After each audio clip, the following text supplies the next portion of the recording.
Well, thank you very much. It's truly an honor to be here.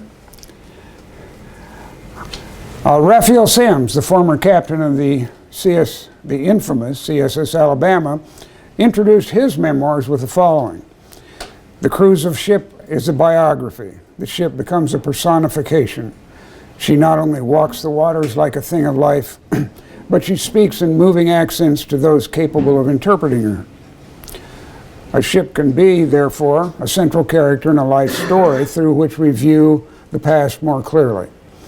Following in the wake of her sisters, the CSS Shenandoah was the last of the rebel raiders. Her mission, to continue destruction of Union commerce so effectively advanced by the Alabama, now resting silently on the bottom of the English Channel after her fiery clash with the USS Kearsarge in June 1864. The Shenandoah cruise has many fascinating storylines. I will cover a few, but for the rest I encourage you to buy the book. We'll summarize the cruise of the Shenandoah. We'll talk about the officers, about the strategy of Confederate commerce raiding, about the technology, and about the legality in international law of Confederate commerce raiding, and finally the impact. From October 1864 to November 1865, Shenandoah carried the conflict around the globe to the ends of the earth, through every extreme of sea and storm. She was purchased from British owners, armed and commissioned near the island of Madeira. At almost the same moment, and an ocean away, as autumn blazed the Shenandoah Valley in Virginia, Phil Sheridan routed Jubal Early's rebels at the Battle of Cedar Creek, a bloody ending to the Second Valley Campaign. The very day that lost one Shenandoah to the Confederacy saw the birth of another. Shenandoah destroyed 8 Yankee vessels on her way around the Cape of Good Hope and across the Indian Ocean. In Melbourne, she caused a sensation. The people split into contentious political camps. One welcomed and celebrated their guests.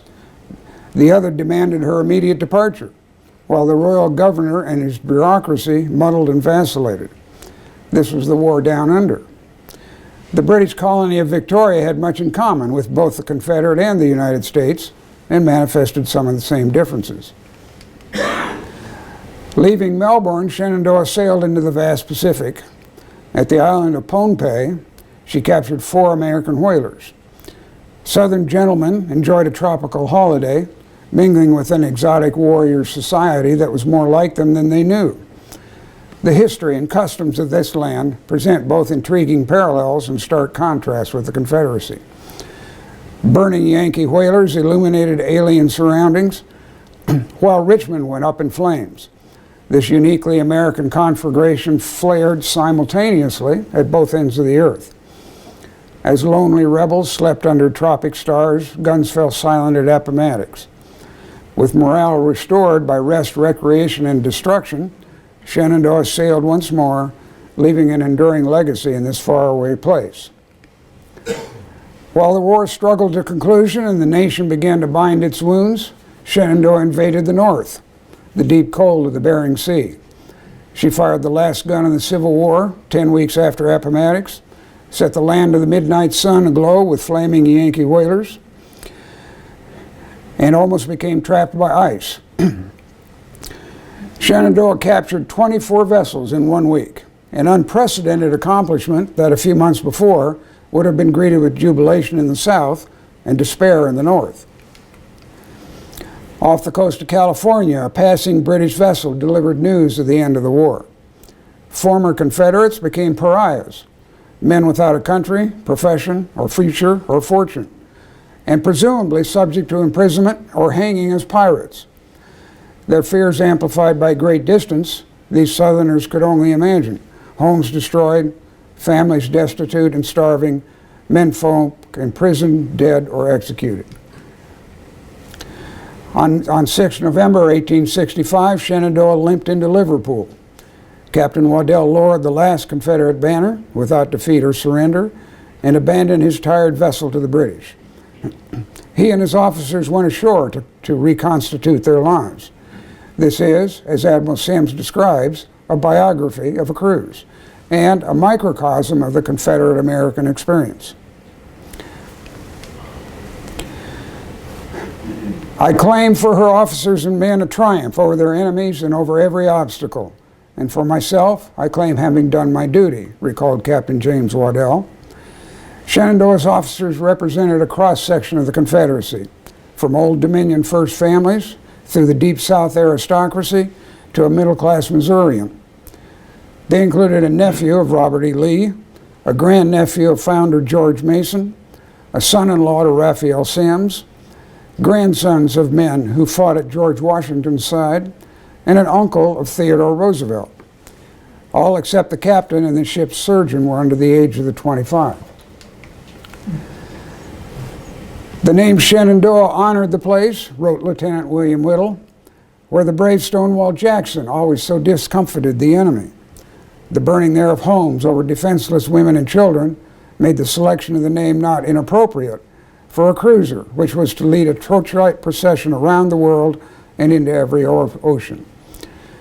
The men of Shenandoah already had suffered 3.5 years of bloody, discouraging conflict aboard puny gunboats and lumbering ironclads up and down the interior waters of their fledgling country, frequently on the same vessels and in the same battles.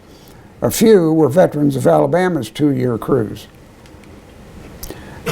These men considered themselves Americans, Southerners, rebels, and warriors, embarking on the voyage of their lives, defending their country as they understood it, and pursuing a difficult and dangerous mission in which they succeeded spectacularly after it no longer mattered. Having sacrificed careers in the Navy that nurtured them, they struggled to reproduce its essence in their new Navy, one with few ships. 2 of the 5 lieutenants had been deep-water sailors in the United States Navy, and 1 in the merchant service. 4 of them had attended the new Naval Academy at Annapolis, and 2 midshipmen had been appointed to the academy before secession changed their loyalties. 2 of the lieutenants followed distinguished naval fathers who had served in Pacific exploring expeditions, in anti-slavery patrols on the coast of Africa, with Commodore Perry at the opening of Japan, and during the Mexican War. 1 had been Naval Academy Commandant of Midshipmen. Both fathers became senior officers in Confederate service.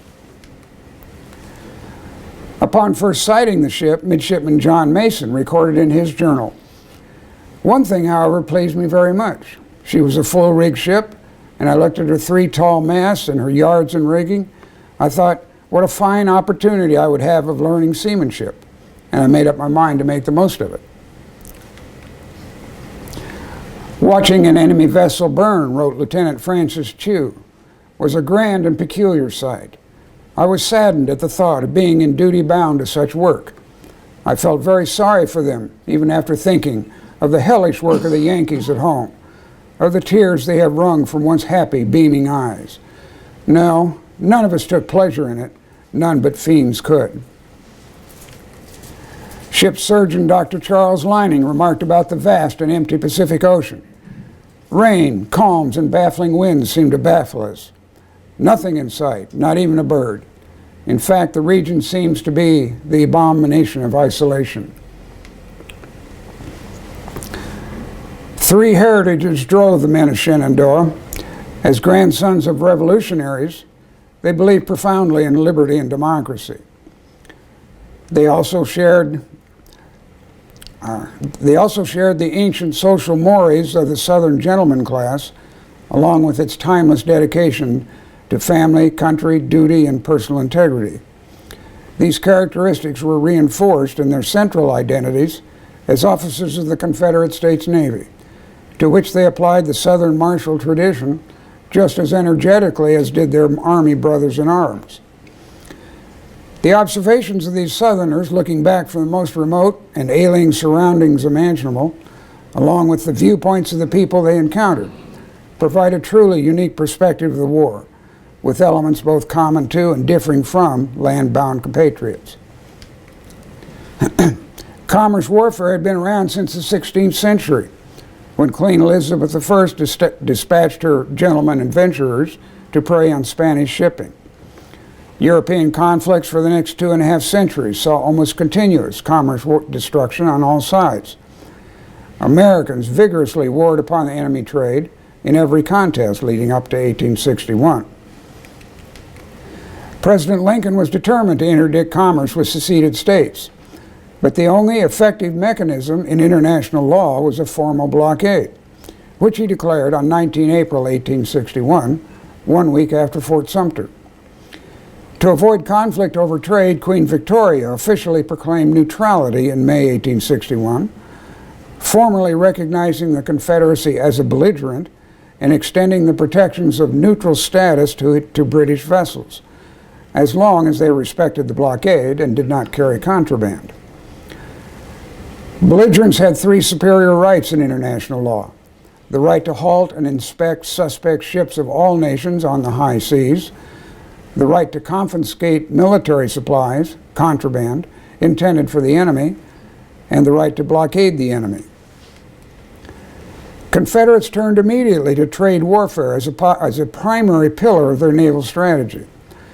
The very able Secretary of the Navy wrote, "The enemy's commerce constitutes one of his reliable sources of national wealth, no less than one of his best schools for seamen, and we must strike it if possible."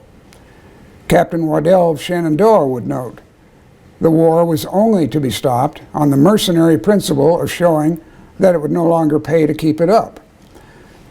Mallory had no illusions about cutting off commerce to the north, but he did have 2 objectives. 1, make the war so costly to powerful northern shipping and whaling interests that they would campaign vigorously for peace, even at the expense of southern independence. And 2, weaken the blockade by drawing off all Union warships to chase down rebel raiders.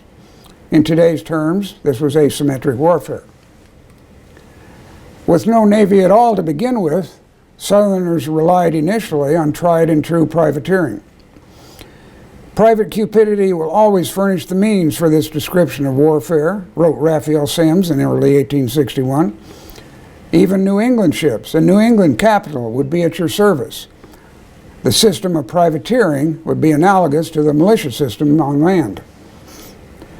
The new Confederate Congress duly authorized letters of marque. A few rebel raiders made it to sea in 1861, a few rebel privateers, but with short-lived success. European powers had declared an end to privateering in the Paris Convention of 1856 following the Crimean War.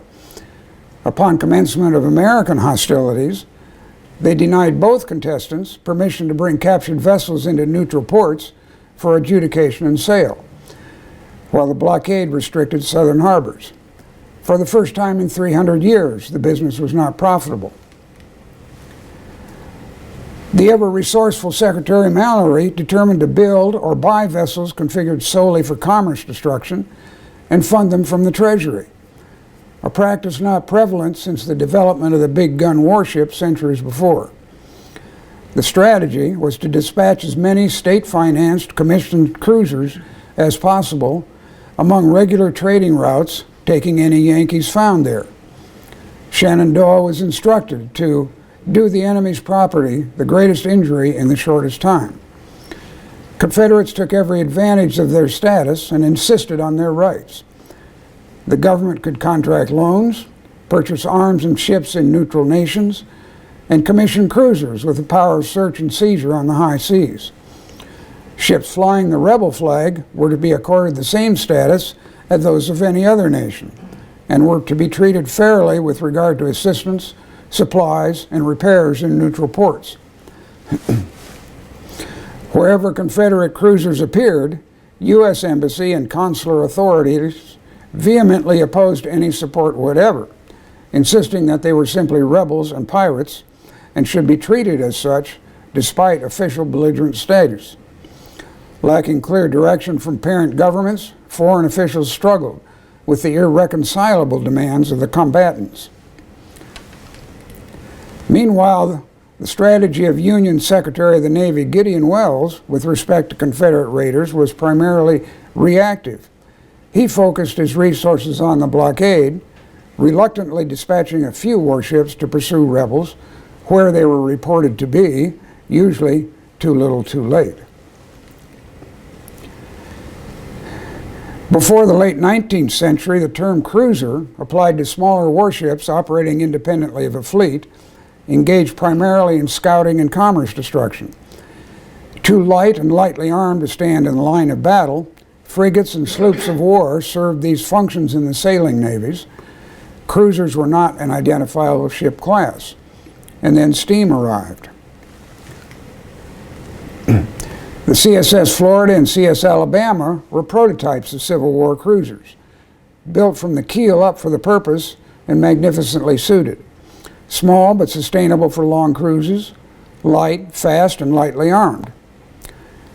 But most of the others were civilian vessels, converted, armed, and commissioned as raiders. All but one of those merchant conversions were only marginally successful due to lack of speed, sustainability, capacity, and/or cruising range. Shenandoah was the best of the converted merchantmen and ranks as one of the top commerce destroyers of all time. She was a British extreme clipper built in Glasgow for the China tea trade.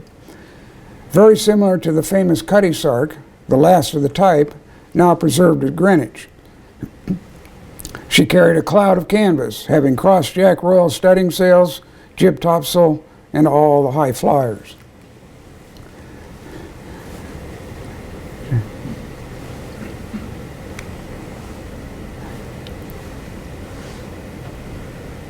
Shenandoah was the epitome of the ancient art of tall ship construction and a prime example of the new technology of the machine age.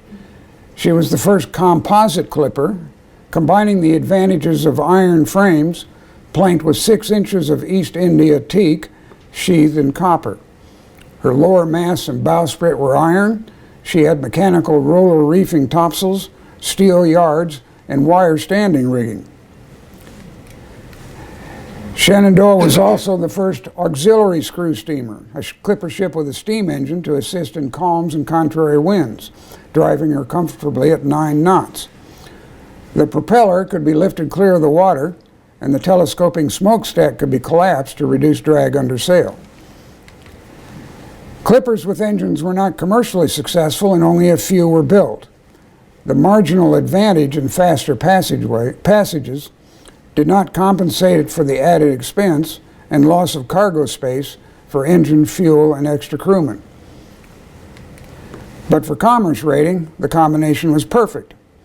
In a single vessel of relatively low cost, the advantages of fast sail merged with steam propulsion with minimum armament against a vast merchant fleet almost exclusively under sail and virtually unarmed, an overwhelming tactical superiority. Under sail and/or steam, Shenandoah could overtake almost any victim and outrun any enemy. The success of Confederate commerce raiders encouraged innovation in the U.S. Navy. Conventional steam-powered frigates and converted steam merchantmen had been relatively effective for blockade and coastal operations, but with few exceptions like Shenandoah, were not equal to the task of either defensive or offensive commerce warfare. In 1863, the U.S. secretly designed a new warship class specifically to hunt down rebels, or, if necessary, to go after British trade should they intervene for the South. They were fast steam sloops in the terminology of the time. Secretary Wells described their role as ocean cruisers. By 1868, the USS Wampanoag was the fastest warship in the world, able to steam across rough water at 17 knots, the work of renowned marine engineer B.F. Isherwood. The sleek hull, 355 feet long, 45 feet wide, was designed around a huge and complex steam propulsion system crowned by 4 stacks, with a light sailing rig and minimal armament as befitted the mission.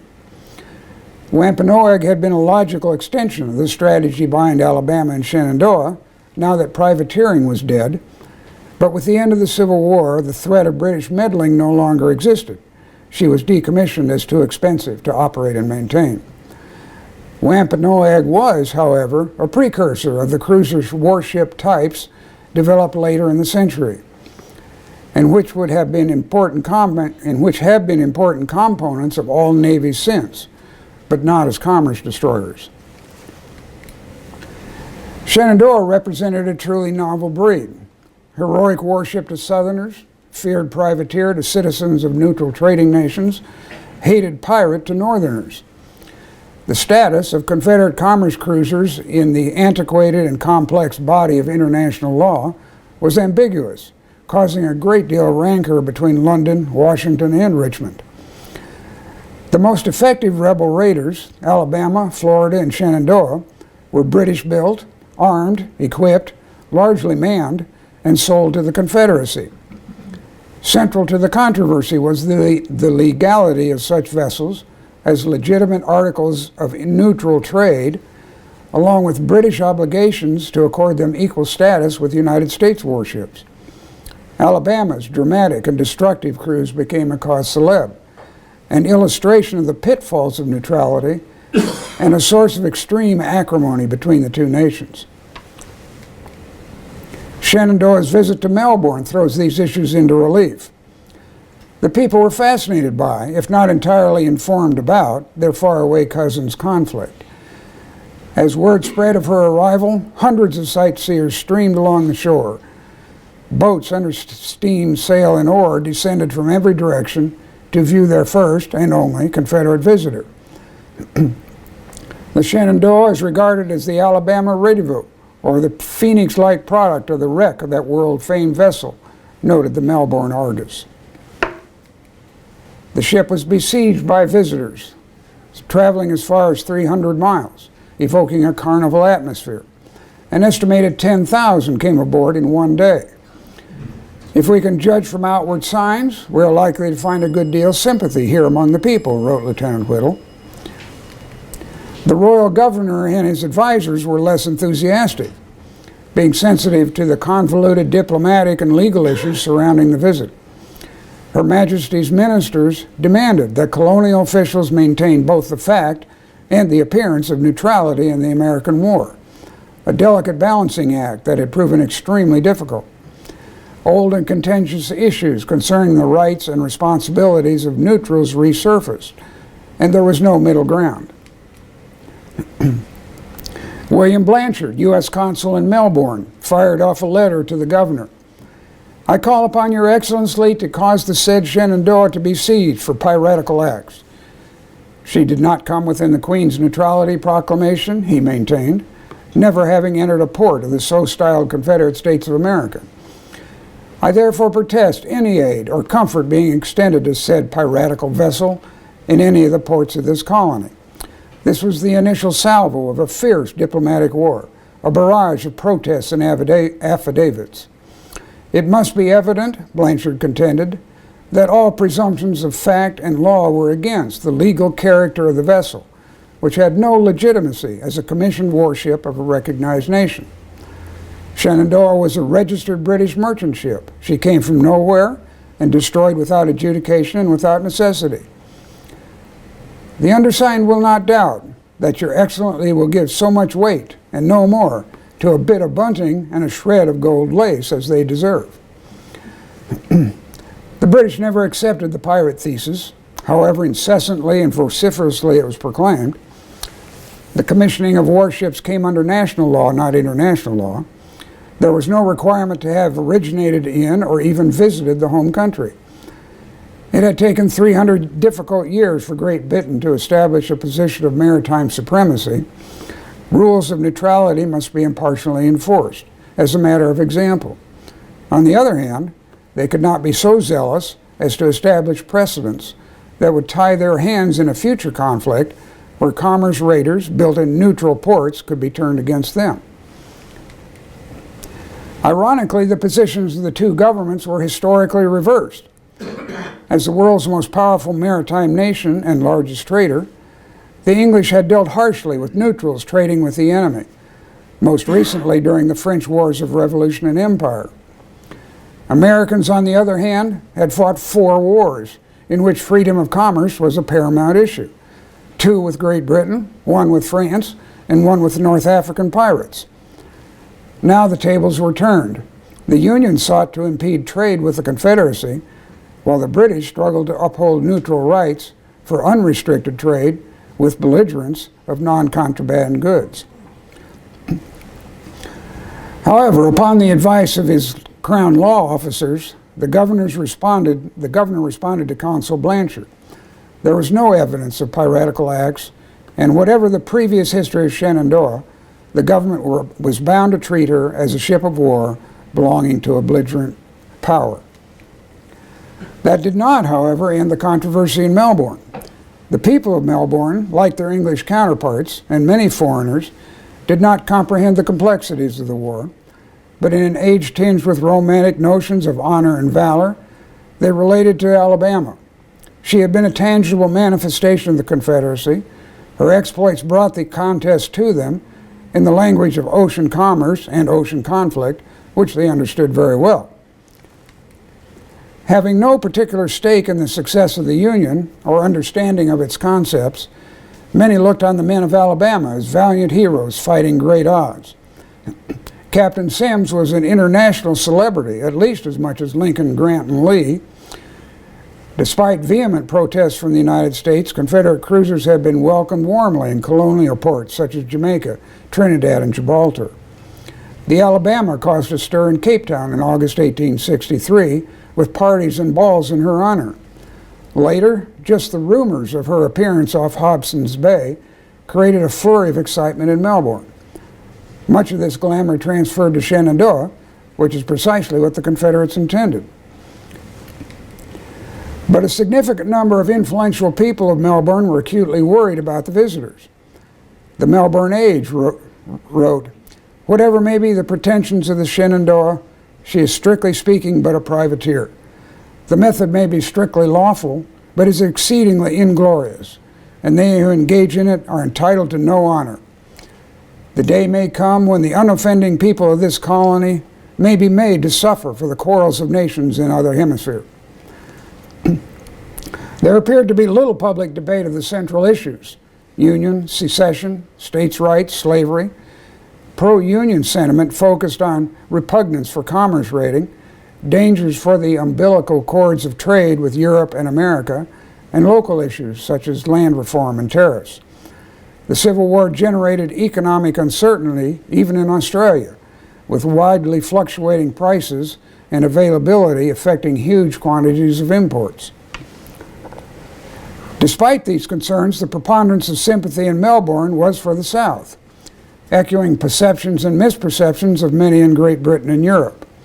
Conspicuous in gray uniforms, Shenandoah officers were approached in the streets, showered with social invitations, presented free open tickets by the railway company, voted members of the cricket club and the prestigious Melbourne Club, and attended the theater gratis. Consul Blanchard desperately applied every legal trick to have Shenandoah seized. He delivered another broadside, defining her as an illegal and criminal rover of the sea. It was illegal under British law to fit out, equip, and arm ships for combat in wars where Great Britain was neutral. Blanchard cited as precedent the hotly contested case of the screw steamer Alexandra. In the spring of 1863, the American consul at Liverpool learned from his spies that Alexandra was being built as a Confederate cruiser and convinced British officials to seize the ship. But the Crown lost the case following lengthy court proceedings, and the ship was returned to her owners. The British walked a fine line between proper discharge of international obligations and protections of lawful private enterprise. Their firms were making great profits selling ordnance to both sides. Dozens of blockade runners had been converted or built. Shipyards were inundated with profitable contracts, and ships were legitimate products of industry and trade. The Alexandra case was lost, maintained Blanchard, only because the government could not prove the owner's intent, which was to present the ship as a gift to the Confederate government. But Alexandra and Shenandoah were fitted out under similar circumstances for the same purposes, and proof of intent was that it was carried out. Post hoc, ergo propter hoc. Shenandoah's hostile cruise, and therefore the offense, was still in progress, interrupted in Melbourne only to make it more effective thereafter. The vessel now lay in reach of British law and should be seized. On the inconvenient technicality that fitting out, arming, and equipping had not been accomplished in British territory, as stated in the law. Blanchard claimed that she was prepared in England as a transport or store ship for a cruiser and then became a cruiser. Blanchard wanted it both ways. If Shenandoah was not a legitimate warship, she was a pirate. If she was legitimate, then she violated British law. But it was all to no avail. As long as they obeyed neutrality rules, Governor Darling had no incentive to act against the visitors, especially with many of his leading citizens in such vocal support of them. Until, that is, Blanchard received information that the Confederates were actively recruiting new crewmen from among the citizenry. Another clear violation of British domestic law. The governor acted with uncharacteristic dispatch, impounding the vessel while high and dry for repairs to the propeller shaft. Intense excitement ensued in the city, with few neutral observers and rampant rumors of actual or impending violence. But upon further review, royal law officers concluded that the governor did not have a good case and could be liable if the vessel were damaged. He was compelled to release Shenandoah, to the wide derision of many citizens and the press. Repairs completed, Shenandoah once more attained her natural element, cheered by a crowd of spectators on adjacent wharfs. The colonial steamer of war Victoria and a few other vessels dipped their flags in salute, the last international recognition the Confederate banner would receive. The Melbourne Herald proclaimed, "Peace is what Southerners ask for." Peace meaning recognition and a new empire. The Federals declare there shall be no peace without submission and their dictatorship. The South was engaged in a war of independence. The North had no more chance to conquer them than had Cornwallis. Australia need not trouble itself much either way, concluded the editors, but they wished to be clear on the subject. Europe had acknowledged the Confederate States as belligerents and ought to have declared the South an empire. It is ironic that sympathy for the Confederacy in Great Britain was concentrated in ruling elites of title and wealth, identifying with aristocratic Southerners and fearing Yankee democracy, the tyranny of the mob. While many people of Melbourne, more in tune with radical politics and the expanding franchise, favored the South as a champion opposing tyrannical central government. These Melbournians were on the wrong side of the war and the right side of history. 19 February 1865.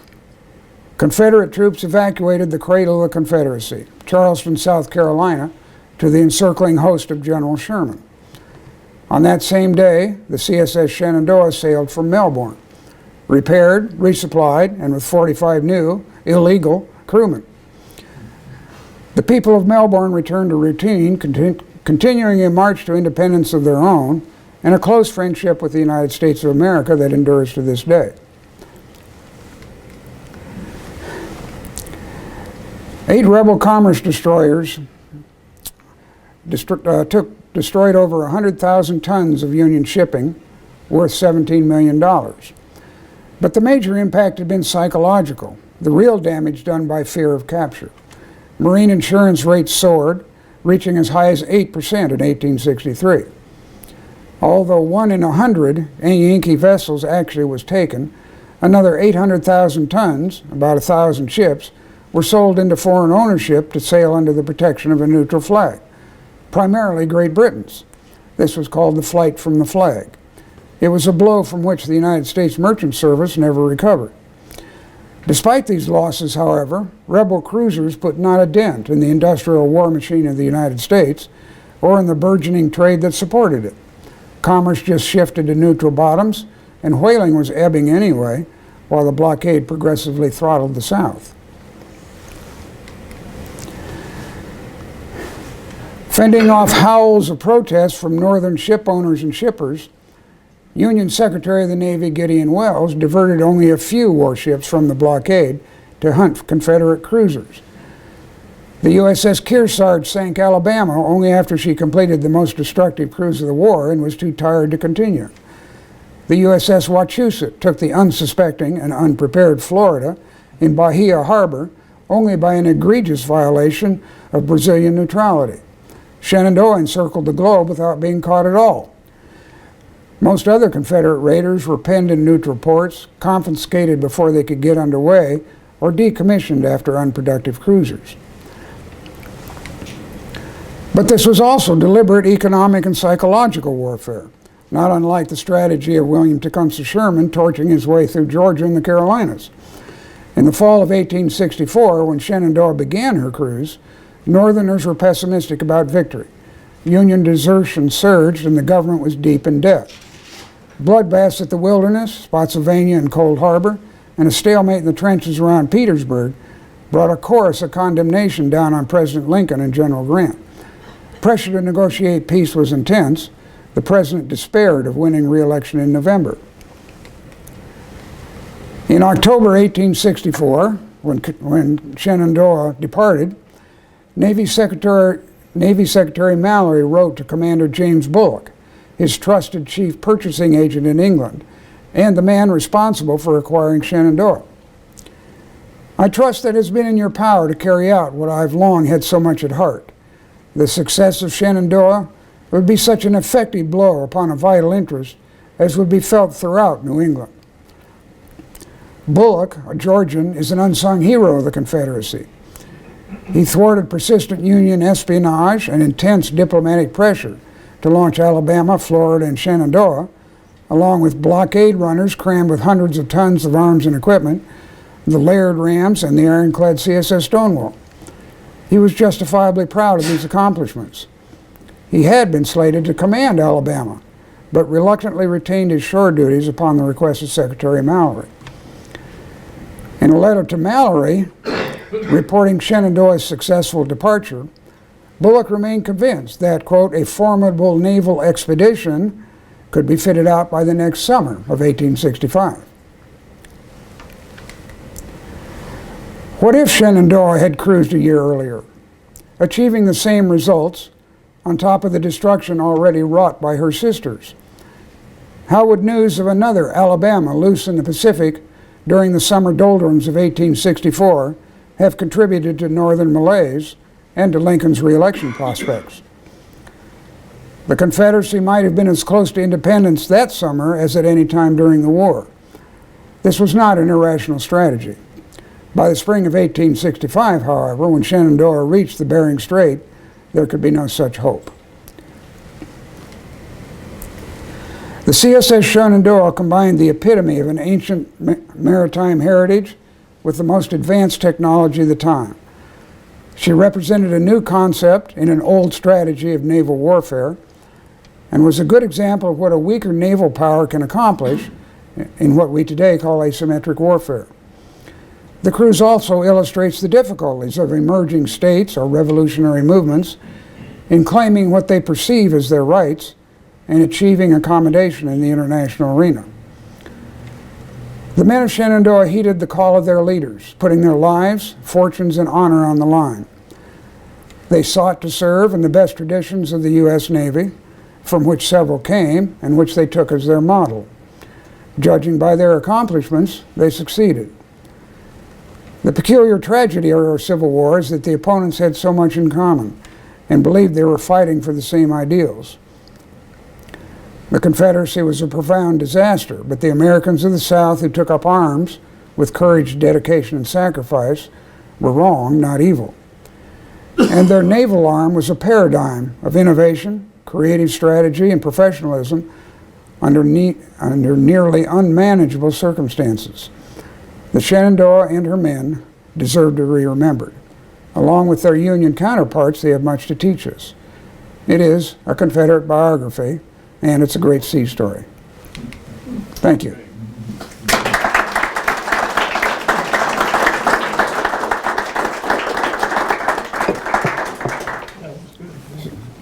So I'd be happy to answer any questions.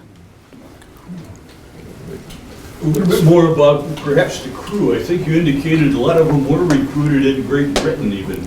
Yes, the majority, a lot were recruited in Great Britain, and the majority were recruited from ships captured. They were virtually all of them foreigners, foreign merchant seamen who had to be recruited enticed with high pay, gold coins, and promise of prize money, which of course they never received. And the officers had a task in front of them to lead these men and convince them of the right of the mission. And but it turns out that they actually served them very well. There were a few troublesome men, as there always are. But these men actually served well and got back to Liverpool successfully, and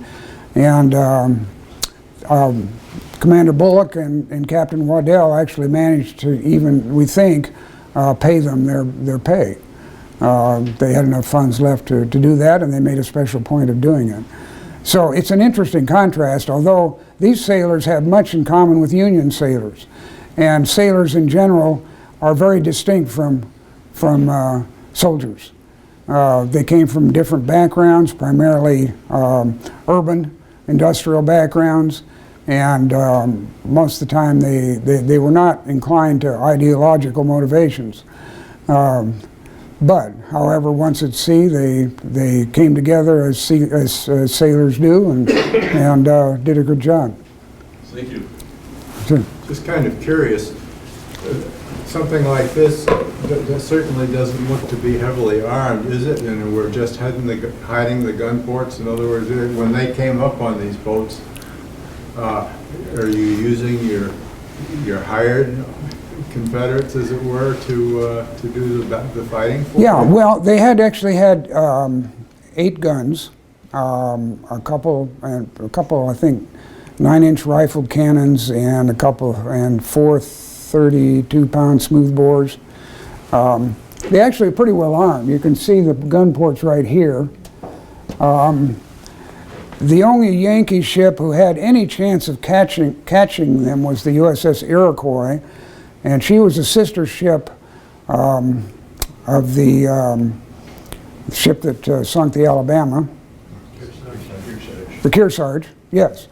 And actually, the two were fairly evenly matched. If they had ever met, it would have been a fairly even match. Except, sort of like Sims' crew on the Alabama, these sailors were again foreign merchant sailors. They were not trained at the guns. Well, that's right. That's why I was asking the question. You're sending a ship out to chase down the enemy, as it were. Well, they had no intention of encountering a Union warship if they could avoid it. They worked hard to train the sailors, and they did a lot of practice firing, but they never were confident, and they never really wanted to put it to the test. And as it happens, they never had to. Yes, sir. A question about their operations. Did they, like the Germans would do in the World Wars, try and hide their identity?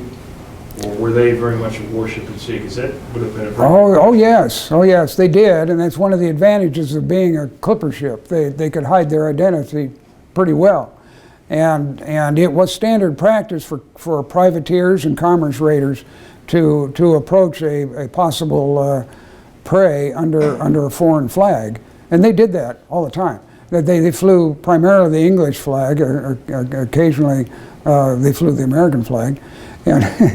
But international law said you could approach a target with a foreign flag, but once you got up close to them and you fired your gun, you had to put up your own flag, otherwise you were a pirate. And they tried very hard to do that, and they did that. Yeah. Yes, sir. Approximately how many were in the crew? Well, he had a lot of trouble getting enough men, and that was one of the more serious problems. He started off, when he first commissioned the ship, he only had about 30 that were enticed to join off the crew that came down from London with them to Madeira, and off the storage ship that came down from Liverpool to load their guns on. That's why they loaded the guns and armed her up down in Madeira rather than England. They would have been seized if they'd done that. And then he recruited crewmen from various prizes they took, and as I said, he got some in Melbourne, and I think he ended up about 100, 120, something like that. I mean, that was the crew he wanted. a standard clipper ship would never have had that many men, but he needed more men to man the guns and presumably for prize crews and things like this. Yes, sir. Sir, could you discuss the sources that you used in compiling the book? Well, yes, the sources were fascinating, and that's one of the things that really got me into this. There are 4 cruise journals and 2 memoirs were my primary source. So I went back to them, and at the time I started this project, which was over 20 years ago, nothing much had really been written about the Shenandoah, and I discovered a copy of the First Lieutenant's Cruise Journal at the Virginia Historical Society. It had never been quoted, it had never been published or anything. I thought, wow, great. So I got started on it. By the time I got close to finish it, some other people published some books on it. But and then there were 3 others: the ship's doctor, one of the midshipmen, and one of the other lieutenants. And it was just a fascinating matter of kind of collating their views. And that's what I tried to do, is just to see it through their eyes and write it from their perspective. And I quote them a lot, of course, but even a lot of the material that is not direct quotes is condensed and summarized using their words and their phraseology and describing it as they saw it. So that was what was so much fun about it. And of course, there's so much good material on the Civil War that you don't have to do a whole lot of background research. Yes, sir. With the number of international sailors, was a problem with English language much of a concern, or did they all speak English? Well, it was with some. As it turned out, a lot of the senior warrant officers, like the bosun and the carpenter and so on, were English. As a matter of fact, the bosun was he was a Royal Navy pensioner and a Royal Navy reservist. So he was out of his, but he was a great guy. He actually served on the Alabama also. Some of the crewmen they had trouble with. They had some Germans and some Portuguese and some Pacific Islanders, primarily Hawaiians, that they recruited off some of the whalers. And one of the midshipmen complains about how much trouble he had getting the Kanakas to understand their roles at the guns. But they were trying, he said, so he just worked with them. Thank you. How did they handle the logistics at the last 3 months, and after the after the war was over? Did they just use money to buy their way through as a result of their? Well, they took most of their supplies from their prizes, and as I said, for instance, in the Bering Sea, they captured 24 whalers. Whalers carry tons of supplies because they're out for months at a time. So it is one of the interesting things that they actually lived pretty well and ate pretty well because of all the good food and other supplies they got off their prizes. That's one of the reasons the sailors did like the ship. They got good food. They didn't have to eat hardtack and water all the time, or hardtack and grog, although they loved their grog too. The Confederate Navy was still a wet Navy. The U.S. Navy had gone dry in 1862, but Confederate Navy was not. Sir? I believe you said that she had steam propulsion. Yes. And some of the pictures don't show a stack. Is the stack removable? The stack was collapsible. It's hard to see here, but it is right there. But it's lowered when they're under sail to reduce drag. It's just telescoping. Does this could change the identity of it? Well, it could, yes, and that's one of the reasons when they approached a target, they would lower it so they didn't look like they had steam. Would they use that in battle, or would they? If they needed to, yeah. In the Bering Strait, the wind died out, and there were about a dozen whalers sitting there in a little fleet, and they steamed right up and took them. Yeah, the steam was very much an advantage for them when they had contrary winds or low winds. How much horsepower? 850, I think, something like that. I'm not sure. They said it could do about 9 knots. It was a pretty good steam engine. Yeah. Although I couldn't find out as much about it as I was hoping to, but there are minor records on it. But that sort of brings up the question of the fuel, the coal. They didn't have a collier, where did they go? Well, that was another problem or difficulty they had to face.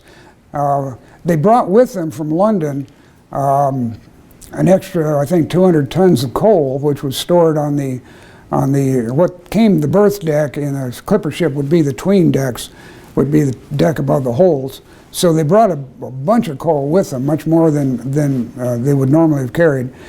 And then that got them down to Melbourne. They got more coal in Melbourne. And then they were all right after that because they relied on their sails as much as possible.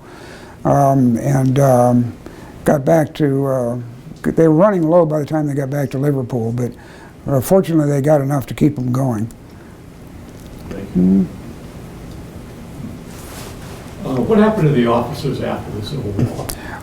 A number of them went to South America and Brazil, and the ship's doctor went to Mexico and actually served under Maximilian for a while, but that didn't last long, of course.